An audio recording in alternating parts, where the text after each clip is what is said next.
What's up, everybody? The next screening of Left at Wall is June 8th in Idlewild, California. That's June 8th, Idlewild, California. We're going to do a short stand-up show, a screening of the film, and a Q&A after with myself and members of the cast. Get tickets and all information at romplacone.com. That's Idlewild, California, June 8th. See you there. Episode 35. Nicole Laurenne. Nicole Laurenne is a musician and songwriter. Also, she was a lawyer. Her newest band is called The Darts. My wife and I saw them years ago in Highland Park and became instant fans. We saw them again recently in our neighborhood, San Pedro, and they tore the roof off the place. Killer garage rock, a little bit of punk and psychedelic, and a fantastic stage show. I didn't know much about Nicole other than I really dig her band and her songs. Little did I know her story's incredible. She's lived multiple lives. She has a law degree. She worked as a judge. She's a mom. She's played music most of her life in multiple genres, including jazz piano, and she's a cancer survivor. She's an inspiration to anybody wanting to lead a creative life or even just a fulfilling life. Please welcome to the show, Nicole Laurenne.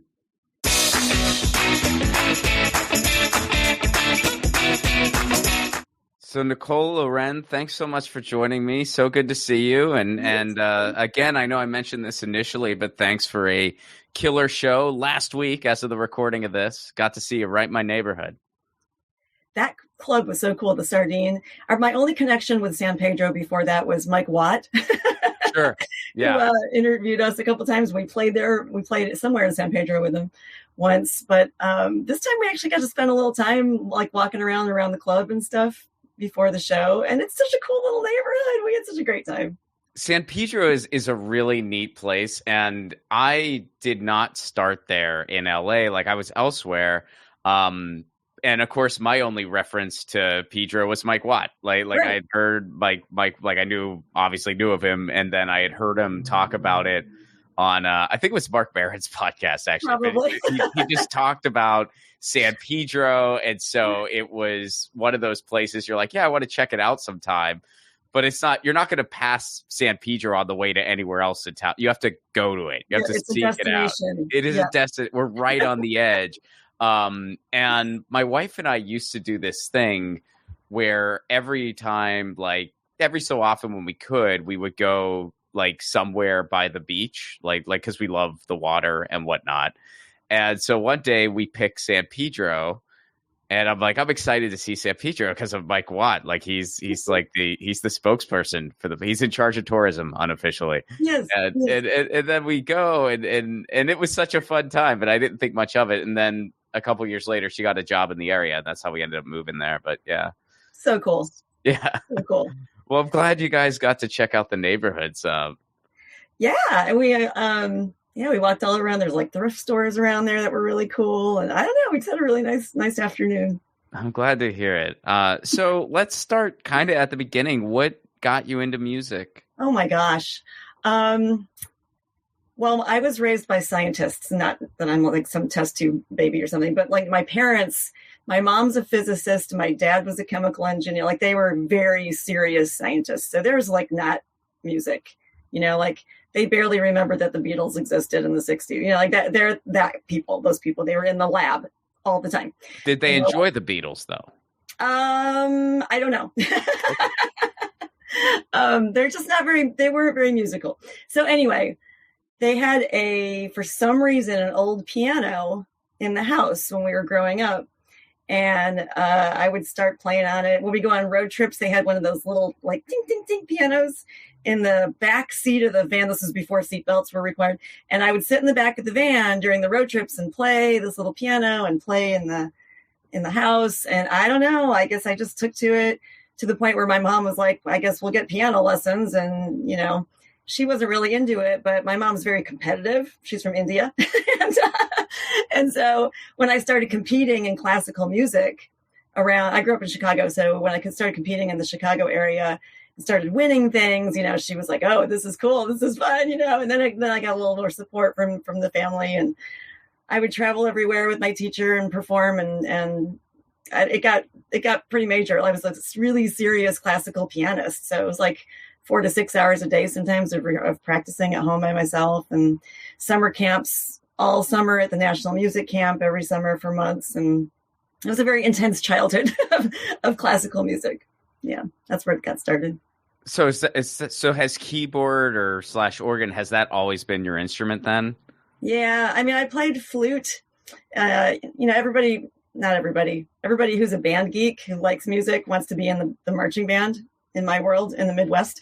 And so I had to find an instrument I could play. So I chose flute and piccolo, and I even played in the Michigan marching band and traveled all over with them. And so I did a lot of flute stuff and piano and piccolo stuff, but piano was always like the go-to, and it never changed. Is there any chance there might be some flute and some future dart stuff? I mean, I think you could pull it off. So, especially stage. The answer is no, because Christina freaking hates any wind instrument. But you can hear on our record Snake Oil. There's a song called Underground, and in the middle of it is this bridge that all of a sudden it's like this really fast song, and then the bridge is like really slow. And Bob Hogue, our producer, was like, we need to add some depth. And Christina wasn't in the studio at the time. So he brings out this Mellotron and adds all this flute stuff, and later Christina's like, when was that? Who did that? Oh my God. But so that's the only time you're going to hear flute. I can guarantee. Oh, all right. Well, so was it always just part of what you like what y'all did? Because it's like in garage punk and stuff like that, like there's definitely keyboards, but it's not the most common thing. So I'm always intrigued, like folks who really pull it off, the way you do, like kind of how that unfolded. Well, I went from this classical music background and not really knowing much about pop music, really, to making my way through college, where my parents said, "You will not study music. It's not worthwhile." So I studied psychology and continued to accompany like the opera students, and wherever I could play, I was playing. Where'd you go to college? University of Michigan. Oh, right. Oh, so we're nearby. I went to That's IU. my New York college. So yeah, of course, IU, and we were all in the same conference. So, and I was going to all football games because I was in the marching band. Yeah. Oh, right on. You guys usually would beat us pretty handily, but it's been also a very good year for Michigan. So yes, very happy this year. So I did that, and then it was time to graduate from school, and my parents were like, "You have to go to grad school." And I was like, I have no idea what on earth I would ever want to do but music, but okay. And so what's interesting to me was so I got the psychology degree. I had studied like sort of the deviant side of psychology because that was more interesting to me. And so I ended up wanting to go do criminal law. And so I went to law school at University of Arizona. And it seemed like as I went through life, like when I had a lot of time, I did classical music because I had time to put in the hours and keep the chops up. And then when I had a little less time in law school, I played in a jazz trio. And that took a little less time because it was a little more free form. I didn't have to study the notation and things like that. And then when I graduated from law school and became a lawyer and I had like no time, I did like rock because you only have to know a few chords. And then when I was really busy and I became a judge, I went into punk rock where I could basically scream and play 2 chords and lie on the floor and nobody cared. And so that's kind of the evolution of my music. And honestly, I didn't really know that much I knew nothing about garage rock. I didn't really know anything about pop music until kind of later in life when I was playing in some mediocre band in Phoenix for a while, just covers and junk. And somebody walked up to me one day, this kind of well-known guitar player in Phoenix, and was like, I want you to front a band that I have in my head, and it's going to be garage based, and he had this vision. And so we formed this band called the Love Me Nots, and that's where Christina and I met, and this band just took off. And what he taught me was, there's a ton of this farfisa sound in like the Seeds and the Animals, and even the Doors used a little bit of farfisa and Hammond and stuff. Obviously they used Moog and things like that. But so the keyboards were really heavy, Question Mark and the Mysterians, like they were heavy in garage rock. You just had to find your niche. And so when I discovered that, I was like, oh my gosh, I have a place in in this music. This is amazing. And I bought a Farfisa, an actual Farfisa, not just like a Casio, but actually a Farfisa on eBay. And I don't know, it just took off from there. The instrument immediately connected with me.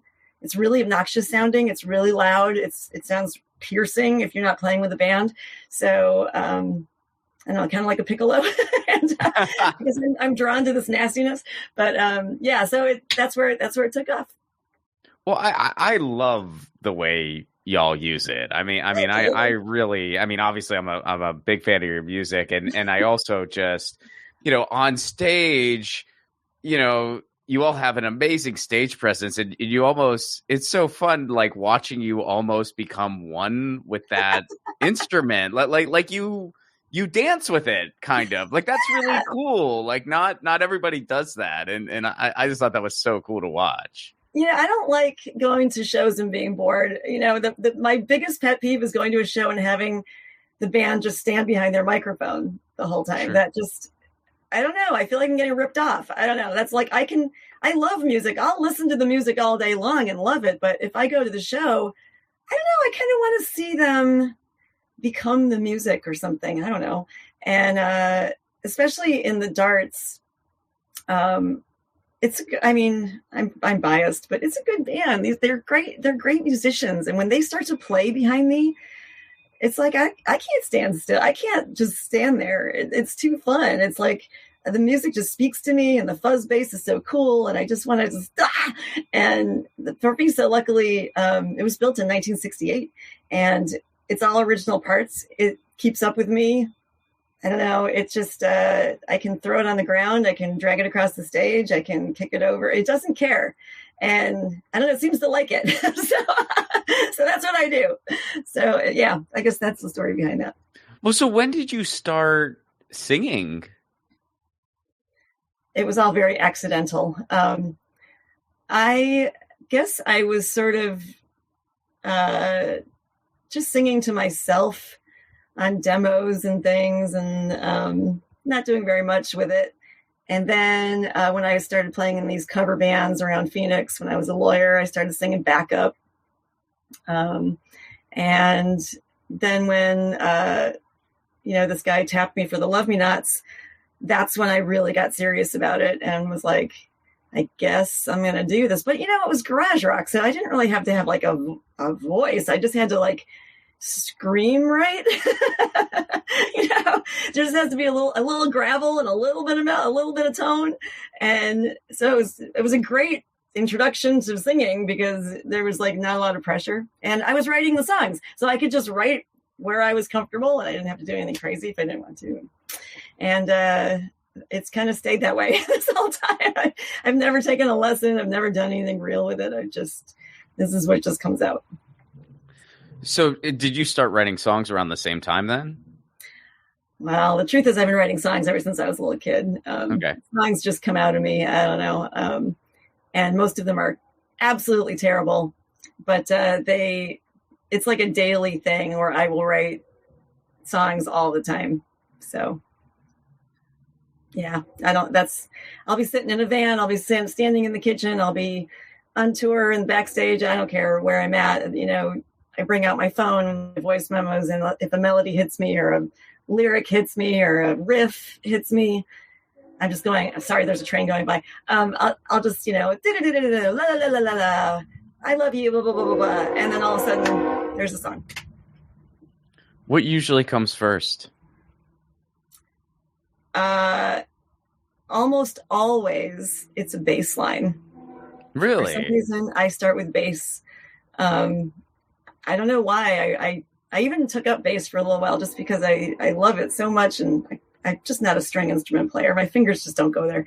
So I gave up quickly, but I hear it in my head. Maybe it's from playing the left-hand piano. I don't know. But to me, that's the core of everything. If you have a good bass line that just kind of grooves, then all of a sudden you hear the kick drum part and you hear the snare part, and all of a sudden a melody comes out of your head, your voice. And then the last thing I do is the keys, which to me is just like a little frosting. It's like a little decoration on top. It's the very last thing. It's an afterthought. So to me, it's all the bass line, whether I'm writing jazz and I have a solo project, whether I'm writing my solo project, whether I'm writing for the Darts, whether I'm writing, I do a lot of session work for people. No matter what I'm doing, it seems like I need to be grounded in that bass line first. So fast forwarding to the Darts, like how did that just form from the other band, or what's sort of the progression there? So I ended up marrying the guitar player who tapped me for the Love Me Nots, and we toured the world. We did amazing things. It was beyond any expectation that we ever imagined when we started that thing. And yet, as it is wont to do, the marriage dissolved after about 8 years of all that intensity. And at the end of it, it was like me and Christina standing there going, well, we're not done. We still have stuff we want to do. And we've always talked about how fun it would be to have like an all girl band that would be like a slumber party we could take on the road and, just see what that's like. Let's empower ourselves here and just do this, and I don't want to get all female, but like there really is a difference. There really is a difference when you're in this culture. For some reason, I hate to be this person, but I mean, there is a lot of mansplaining that goes on, and there's a lot of arrogance, and there's a lot of, expectation about what women are, what women can do still. I was raised by a female physicist who came into it in the 60s in a sari from India, like she broke every barrier on earth. So to me, it still shocks me that these stereotypes even exist. I can't even get my head around it, but they do. They do. And they were, even in our own band, they existed to some small degree. So it was really cool to have this concept and tap some of our favorite players out there in the world who were female and just go, we're going to try this, and it might turn into something. It might not. It might just be a side project. It might just be a single. I don't know. And within 6 months, we had written 2 EPs. Dirty Water Records had signed us in London. We were already going to Europe all the time. A year in, or a year and a half in, Jello Biafra was at our show and signed us to his label. Like it just, mm-hmm. And I think it was because we were having so much fun. One of the first things Christina and I said to each other when we started this was, we're gonna have 2 goals. We're gonna see the world, which is, we love to travel, so we just want to see everywhere, and we want to have fun. And if you don't put that on the mission statement, it gets lost like really fast in the world. Everyone knows in whatever line of work you're in, it can get, especially if you're serious about it, it can get intense very fast. And it can be all about the finances, and it can be all about the promotion. It can be all like, whoa. But if you have somebody next to you, for me, that's Christina, who's like, dude, I know we have sound check in an hour, but we have to go see this castle over here. We're in Europe. Let's go see the castle now. Fun. It's a great reminder. And you end up not forgetting about life, So that's been totally really cool. Yeah. No, honestly, I think that's sort of the exact mission statement that I had when I, tried to do comedy for the first time. I was just like, I want to see the world, and I want to have fun, and yes! Hopefully that works out. Yes. So I'm telling you, when it starts to come together, it really works out. Sure. Oh, absolutely. Well, so it's interesting to me how quickly you guys started really catching on in Europe, and I wanted to talk a little bit more about that. And I know as of the recording of this, you're getting ready to head to Europe soon for a pretty extensive tour. How is that kind of like unfolded? I mean, I know that there's sort of the general things that apply, whether you're like a musician, a comedian, whatever, that they just fund the arts better over there. So that's part of it. But what really, like what really sort of caught on over there? I wish I had a good answer to that. When the Love Me Nots formed, we even started our own record label. We did everything DIY because, just because. And I wanted to go to Europe. Honestly, that was one of my goals. I was working as a judge. I could finance it. So I was like, break out the credit cards. We're going to Europe. I'm going to make some calls. I don't care if we play the crappiest dive bars in the whole world. We're just going to go. And so we got on a plane and I booked us a couple of shows, around Europe on my own dime, just to have the experience, not expecting anything. We ended up playing around a little bit. And then before our Paris show, we were playing at this place called La Boule Noire, where it was pay to play. Like, you had to rent the room and everything, and it was expensive. And I had written to like a few record labels and stuff out there, and just like, I don't know, we'll see what happens, we'll see who shows up. So I get this email from Bad Reputation Records from the south of France, and this guy is like, I don't know who he is, I don't know anything about the label really, except that they have a lot of bands on the label. And he's like, I'm going to come to your Paris show. Meet me an hour before the show if you can, and we'll talk in the green room. I'm like, awesome. So my whole band is jet lagged. They're all sleeping. Nobody wants to go. Everyone's like, I'm too tired. I want to go to bed. This is never going to turn into anything. But I'm like, that's it. I'm going. So I dressed in my gig clothes, and the Love Me Nots, we were dressed in these little go-go outfits and these go-go boots, and the hair was up, and I'm walking through like the sex district of Paris, like by myself. It was like this ridiculous story, not knowing who I'm going to meet in this crazy place, walking down alleys. I don't know. And I get there, and his name is Eric, and Eric and I sit there and talk, and he's like, I love your band. You've done some amazing stuff. You recorded with Jim Diamond. You've done all this cool stuff. I want to sign your band. So I'm going to record this show, and let's get going. And I'm like, oh my God, this is happening. I don't know why, and there weren't a whole bunch of people at the show or anything like that, but it was this tiny show, and we got signed to this label, and it turned out to be the best thing in the world. Like, he had massive promotion. Rolling Stone did a 4-page feature on us, like, we had booking, we had all this stuff, and like Europe just ate it up. And so when the Darts formed later, it was like we already had that foundation that I could draw on, and I could just write to all the people that liked the Love Me Nots, and it was like instantaneous. They were fans. It's different than the Love Me Nots, but it's they were there for us.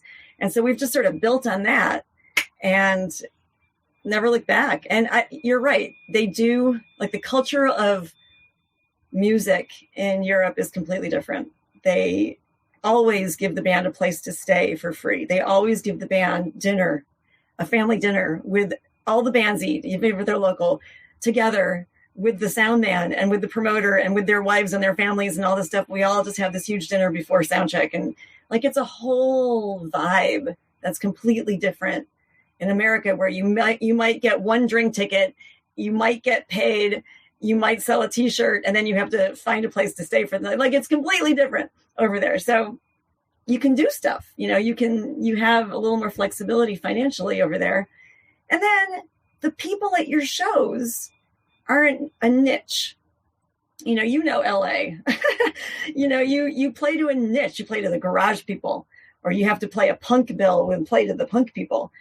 In Europe, it's just not like that. You have reggae people there, and you have people from, literally from the Farfisa factory in Italy, and they're like 85 and they come to our shows and they're rocking out, like, it's everybody. They bring their kids. We just played in Porsgrunn, Norway, an all ages show where I was on stage holding babies while I played. Like, it's totally not like America at all. It's so fun. And I don't know. It's just, not only do they love us, we love them. It's culturally, we just love it. And so, yeah, it's a big mutual love affair.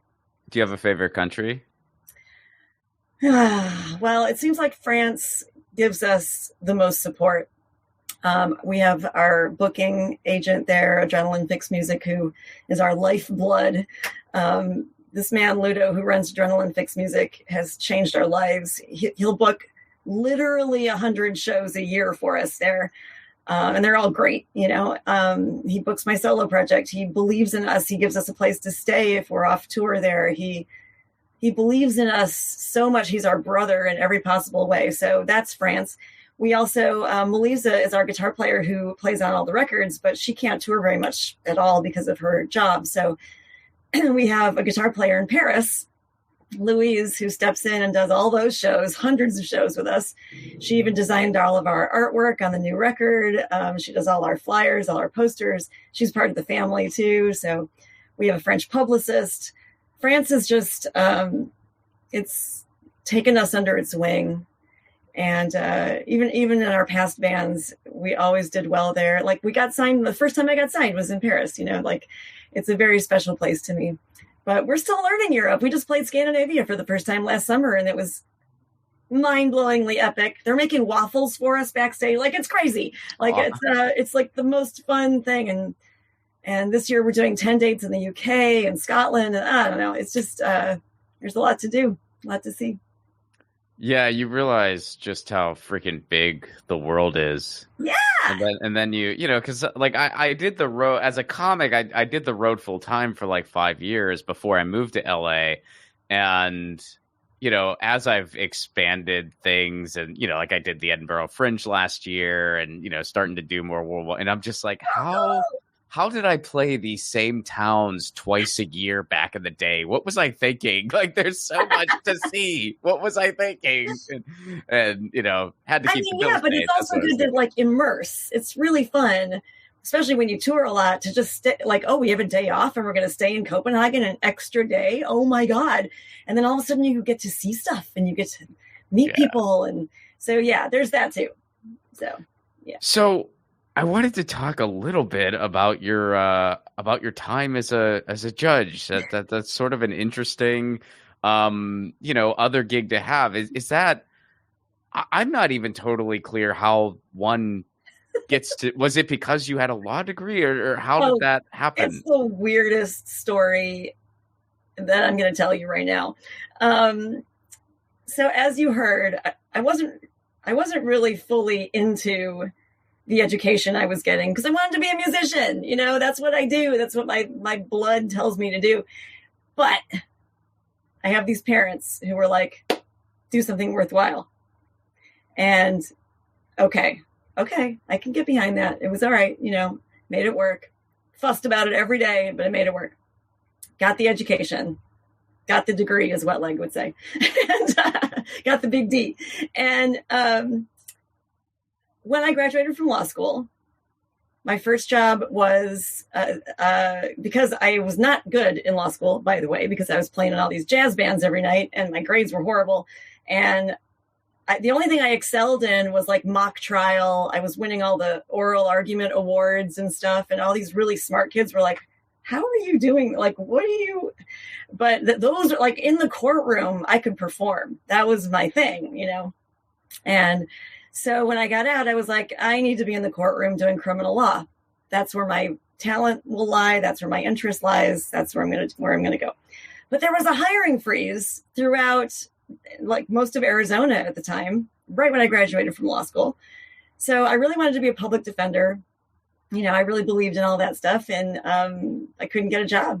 So my first job was working for a judge as his clerk, which meant working for less than what the bartender next door was making and literally making coffee for the judge like every morning, like with my law degree, while I was studying for the bar and everything. And it was kind of disheartening. But on the other hand, he was a great guy. And I got to sit in the courtroom 8 hours a day and just watch front row seat, taking everybody's fingerprints and just watching the lawyers do their thing and learn everything about criminal law. And so it was kind of the best education on earth that I could have asked for. And it was pretty fascinating, honestly. So when I finished that and I passed the bar, I knew that's what I wanted to do. And the only place that was hiring was this tiny little suburb of Phoenix, Gilbert, Arizona at the time. It was like one stop sign and tumbleweeds, and the court was like in a trailer. It was like, you can picture this, right? And the judge who ran the place, it was just one judge, of course, cowboy hat, bolo tie. They never really had a jury trial because it was such a small town. So he stored his canoe in the jury box, and like that was the court. And I got a job as a prosecutor there. And so it was me and him in the courtroom every single day, day in and day out, all day long, every single case. And we started doing jury trials, and we started doing this stuff in the town. Weirdly, Intel put its headquarters, and like a lot of growth happened around this town all of a sudden. And in like the mid 90s, it became the fastest growing town in the United States, according to USA Today, right? So it exploded. And here I am in this trailer court, not knowing what I'm doing. The town explodes and they need another judge. I'm 27 years old, you know, I'm newly married basically. And they needed a judge. They paid nothing still. And so they put me as this judge in this trailer. I took the job. Nobody wanted this job. It was still paid horribly, right? And so I took the job and got pregnant pretty accidentally right after that, and had twins. And so here I'm a judge with twins in this very fast growing town, trying to keep up with everything, still wanting to do music more than anything, and doing music on the side as much as I possibly can. And, you know, playing in cover bands, and that's how it happened. And I just kept that lifestyle going as much as I possibly could, and playing in one band after another, and like two little babies crawling around over the patch cords every day. And like, you know, I don't know, it's just, that was my life. My parents helped a lot with the kids, and there were divorces. I've been married a lot. and we made it work. And when the Love Me Not started touring a lot, you know, my kids would go be with their dad or be with my parents while I was on tour, and I would use all my vacation time and all my sick time, and I would just make it work, you know. So you do what you got to do. That's amazing. I mean, that's an amazing story of just, you know, juggling a lot of stuff. It was a lot of stuff, but you know, everything for a reason, I guess.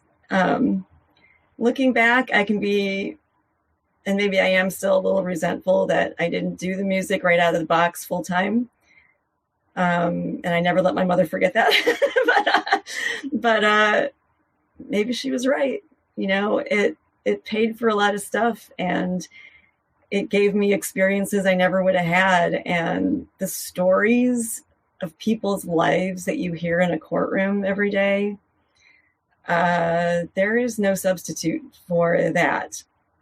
You know, getting a card in the mail 15 years into your legal career, when you're exhausted and you're up all night with twins, and you're, you know, issuing search warrants at 3 a.m. by phone, and you're kind of like, why am I doing this? This is hard, and this is tiring. And then you get a card in the mail from somebody who's like, dear judge, you changed my life. I'm off drugs now for the first time ever. I have a wife and a kid, and my kid just graduated from college. You know, like, I don't know, like all of a sudden, okay, all right, maybe there's a reason. And then I write a song about it. You know? That's awesome.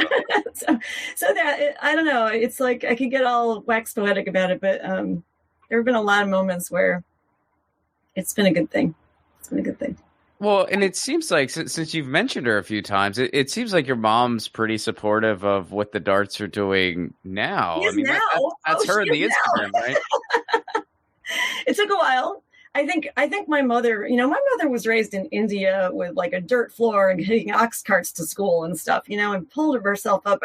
I understand the fear that you have when you're raised like that, you know, you're going to lose it all and end up with nothing. And it's really scary.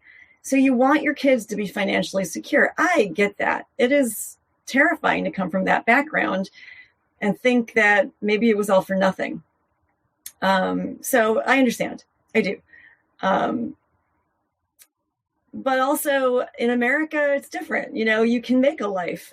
My bandmates don't have college degrees, and they don't have a day-to-day, you know, they don't have a pension plan. They don't have, you know, they don't barely have health insurance because, thank you, America. But they're making it work because they love the music, and they're making a living, and they're raising kids too, and they're doing all the stuff, you know. And so you make it work. You can make it work.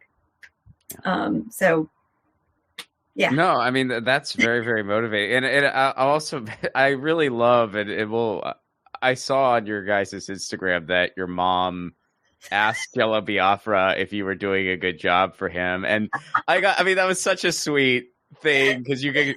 My mom is still asking for my report card to this day. That's happening. So great. Well, and the funny part is, it's like, I mean, he's done this show before. I could picture him answering that question. And just oh yeah, you can. For like 45 minutes. Jello does not mince words. I love Jello. He has a huge place in my heart, but the man does not issue praise. Okay. Like not often anyway, not often. And he's right. Like he is very brutally honest. And so, yeah, when my mom asked him, how is Nicole doing? She's expecting an A+ report card like I used to get in school, right? No. It doesn't work like that. Jello's like, well, let me tell you what we should have done differently on the last record. And he talked to her for like an hour. And she comes back at me. She's like, I don't think Jello was very happy with the work you're doing. Oh, no. I'm like, he's fine. We're fine. That's brilliant. So I'll tell you, this is sort of a fun story I wanted to bring up. After the show, well, first of all, I don't know if you'll remember this, but when you were at the San Pedro show, you set up a song called Your Show. And while you were talking about that, where it's like you get off tour and you play a hometown show, there was someone in the audience kind of agreeing, going, yeah. And that was my wife. She was looking at me and she was like, mm-hmm. I'm telling you, this is a universal phenomenon. It really totally is. Well, I said, I'm not a musician. And she goes, it's the same premise. Like comedians do the same thing. It's the same theme. I'm like, all right. But yeah, she was. I already love your wife. I already love her. I'll let her know. Well, she's a big fan of you guys. So yeah, but it was so funny. And then after the show, she goes, I think Your Show is my new favorite song ever. I think it's just the greatest song ever. It's the greatest song that ever existed. It is a wonderful song. I wrote that song for Snake Oil, like during the pandemic. And Jello, I gave him like 30 songs for Snake Oil. And he chose 9 or 13. I don't know. He's Jello. So anyway, that was not one of them. And then we go into the studio the morning we're recording Snake Oil. The first day, we've blocked the studio out for 3 days to do this whole record. And he calls us on the phone. He's like, you guys, I've been thinking.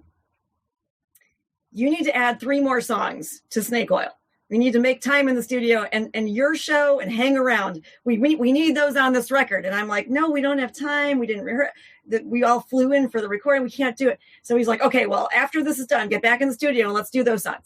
So that's why we immediately went back into this. That's one of the reasons we went so fast back in the studio, was to do Your Show and Hang Around as quickly as possible, because he loved those songs. And he was right.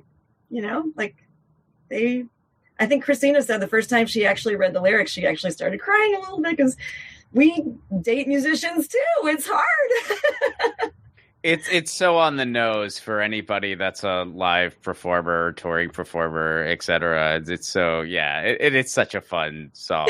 Yeah, I love that song.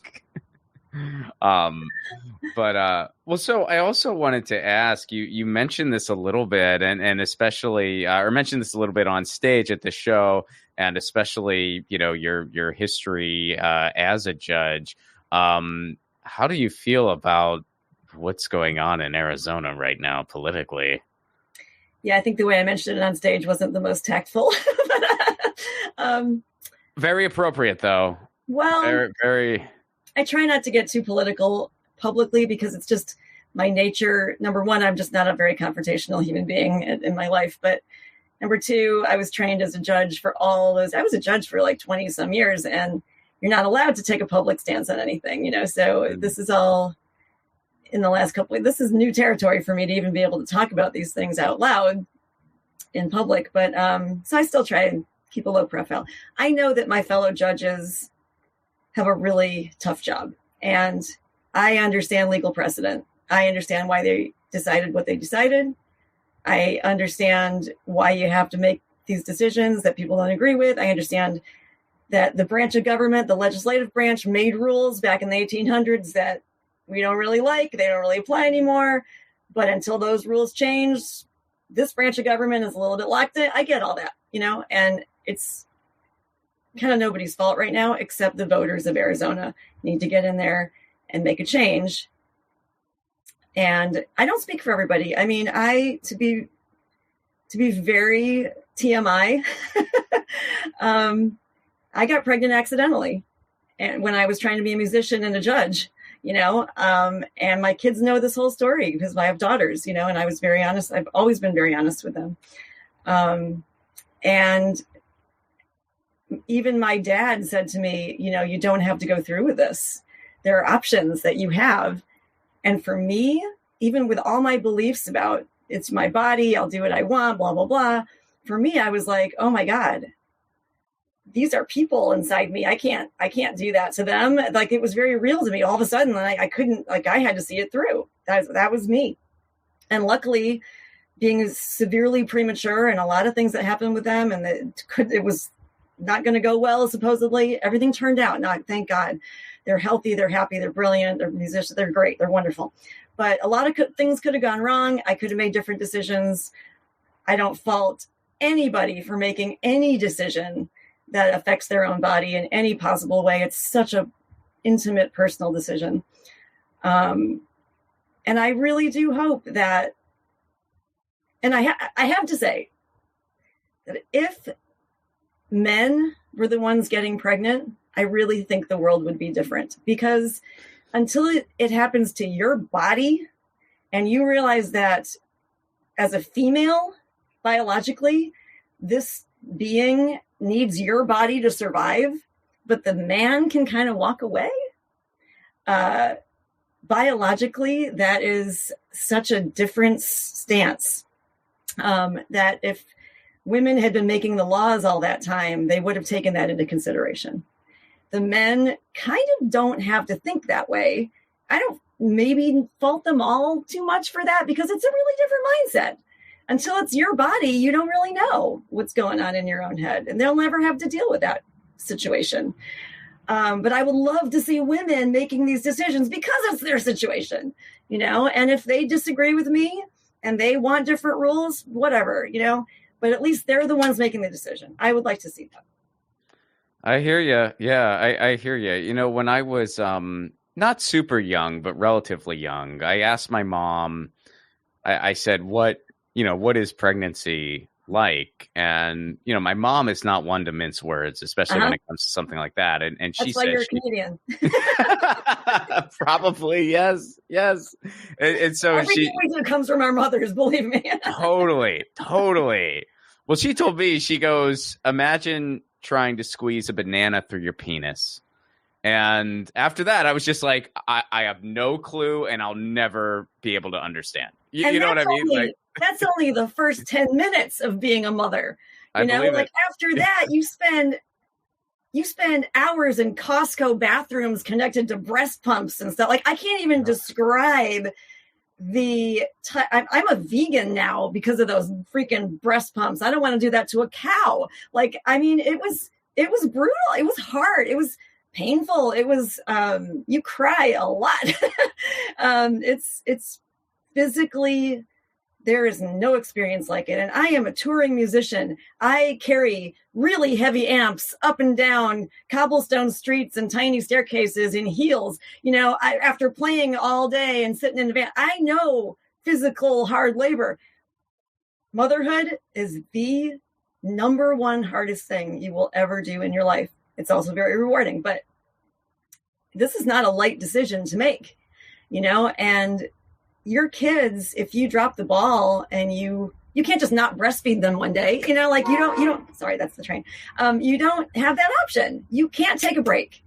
There is no vacation day, And so it's, I don't fault anybody who's just not up for it. And I kind of wish more people would make that decision carefully, because I think we would have better kids and safer kids and happier kids in the end. If you're going to do it, you got to be all in. And for some reason with me, the minute I had like this little mental vision of these two people inside me and them needing me, it like my brain shifted and I was like, okay, I'm in. Whatever it takes, let's do this. And you said that they do music now, like they're into music. My kids are the most amazing human beings on the planet to me, and I'm biased. I know this, but one of them's a neuroscientist, and the other is a psychotherapist. Like, they are the most amazing human beings. They're my best friends. You know, when I was lying in a hospital bed, there's a long story because they were severely premature and I was on bed rest for 8 weeks and they weren't supposed to make it. They were supposed to have cerebral palsy. They were supposed to have, it was like this horrible horror story. They were born at 1 pound each, you know, like it was brutal. I didn't know that was possible. I know. There's a lot of story. They're like in medical books and stuff. They were miracles. And so the fact that they even exist is amazing. The fact that they are like my best friends, the people I call when I need something and they call me, is like the coolest thing ever. Like, I can go to coffee with my kids and like, oh, it's just the greatest thing. So yeah, they are really cool people and totally different. They're identical twins. They're the most opposite human beings you'll ever meet. Zoe lives in Cincinnati and she is a neuroscientist and a jazz upright bassist and vocalist who is mind-blowingly talented at both. Margot is in Ann Arbor, Michigan, and she was the singer in a rock band. Actually, Bob Hogue, who produces the Darts records for many years, was the drummer in her band. That's how good of a band it was. She like blew the doors off everything. She won awards, all this stuff, and now she's a therapist, and that's her life. But yeah, they're just my little golden children. So, yeah. That's so cool. And yeah, and that's amazing. I can only imagine what that was like going through that emotionally. I mean, I became an uncle for the first time recently. Congratulations! Oh, thank you. And there was and she's fine now, but there was an issue, you know, when she was born, like a breathing issue. And even though, you know, they were saying it's like, look, nearly 100% of the time, this is no big deal. It just takes a couple days.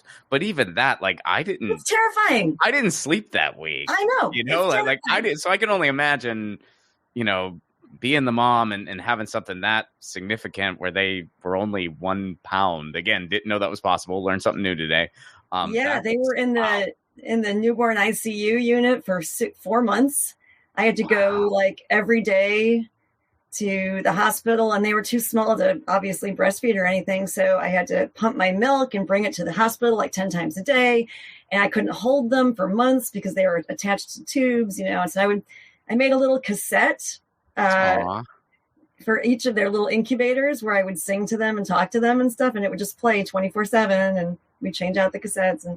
And we just did what we could, you know, to like be there and talk to them. And yeah, but I'll tell you one thing about also being a mother is there's some sort of weird, you know how you hear those stories about how adrenaline kicks in and you can lift the car off your baby and I don't know, things like that. There's like superhuman powers. Well, there's something about that because like, I don't know if it's the endorphins of just having given birth or whatever, but all of a sudden you feel like, okay, I am the strongest human being on the planet and I can do this, you know, and you just step up.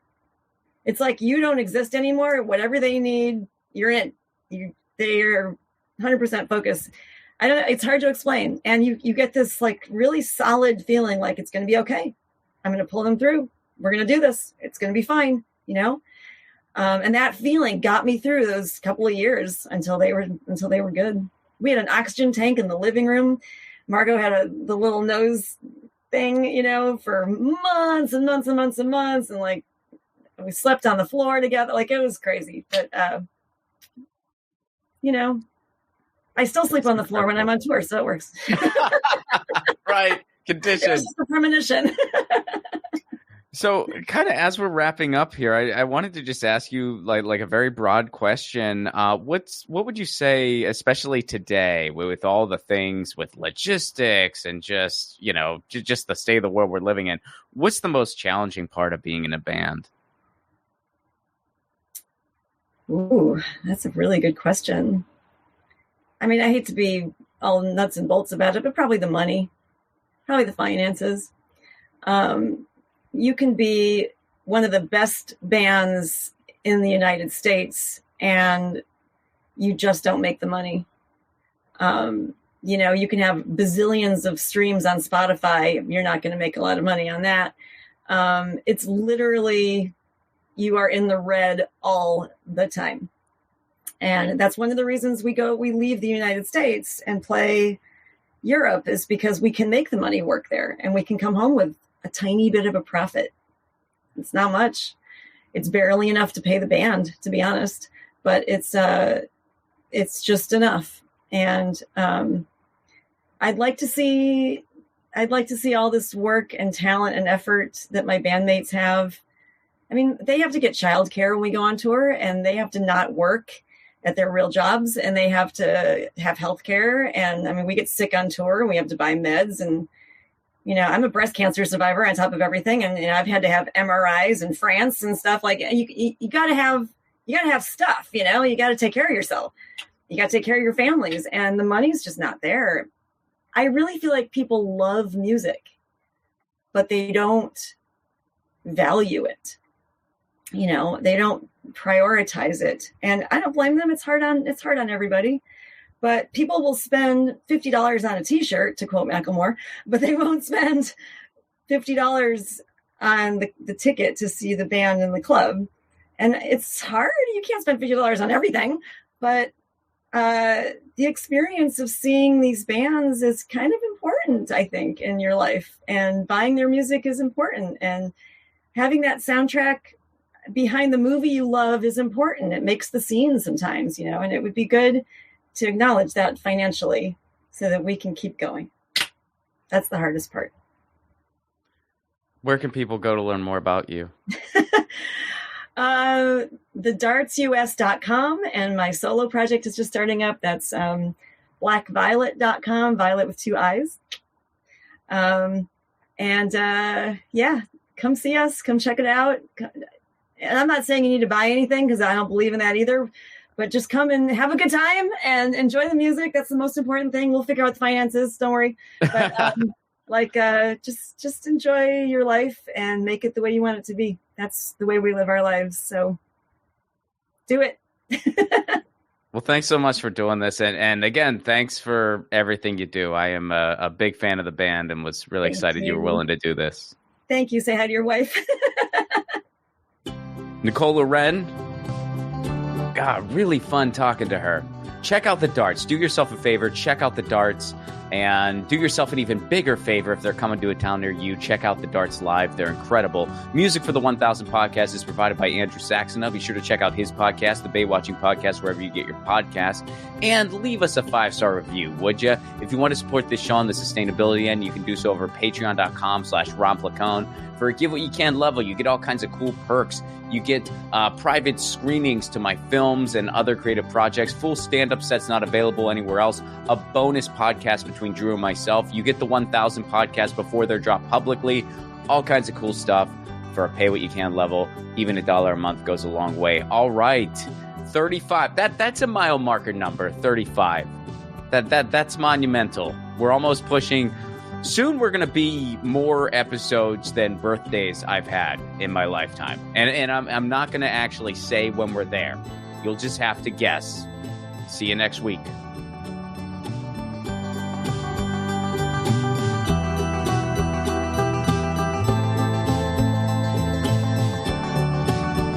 Hey guys, Ron Placone here. Take your own 1000 challenge. No, you don't need to interview 1,000 people, although if you want to do that, go for it. Your 1000 challenge can be whatever you want. Maybe you want to call a friend out of the blue once a week. Maybe you want to read a book every month. Maybe you want to start a different garden every season. I guess that might be dependent on where you live. Look, the point of the challenge is taking on an endeavor that enriches your life in some way, and it can be measured.